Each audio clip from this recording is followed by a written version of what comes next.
With the US and China coming to an agreement over the weekend, you have everybody thinking that things are getting back to normal. But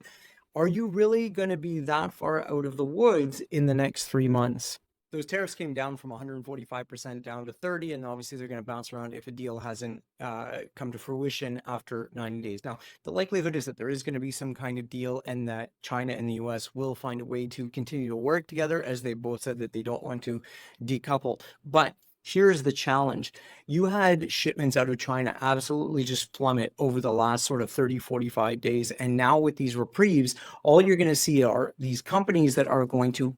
very quickly ramp up and just shoot a bunch of product out of the system and try to import it as quickly as they can so that they can get it into the US before any other potential changes come up. So while the tariffs have dropped, what's going to happen now is a very classic supply and demand situation where there isn't going to be enough capacity for everything that wants to come across as quickly as it wants to come across. So unfortunately, if you are a smaller business that doesn't have the cloud and doesn't have your own dedicated sort of capacity locked in, you unfortunately are probably still going to be in a challenged spot when it comes to sort of stabilizing after these things. It totally sucks, and it's wicked unfair that these large corporations have so much of an advantage, but this is unfortunately what is happening in the market, and the burden is being put more on small businesses. So it's super important that you find every opportunity with your operations, with your logistics, with your processes to save every dollar and to make sure that every dollar that you invest in your business is getting the biggest impact and the highest ROI that you can. There's a ton of different strategies from it, from,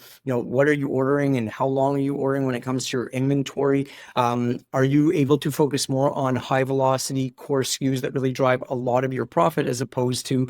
your tail SKUs, for example? Are there different ways that you can look at your shipping, for example? Are there different ways that you could split your inventory if you do have to order in high MOQs, that you could store some of your inventory into a type of facility that does long-term storage versus your 3PL that is obviously built for faster turns and getting product out to customers? I highlight this just because of the fact that they're all areas and avenues that everyone should be exploring in this situation, and to highlight the fact that even though the tariffs have dropped significantly, obviously 321 still remains an issue, on top of the fact that then you are going to be struggling for capacity, both getting it across over the road, being able to inbound, for example, to different 3PLs and product across the country. So still not out of the woods yet, but hopefully everything does continue to stabilize over the next sort of 90 to 120 days.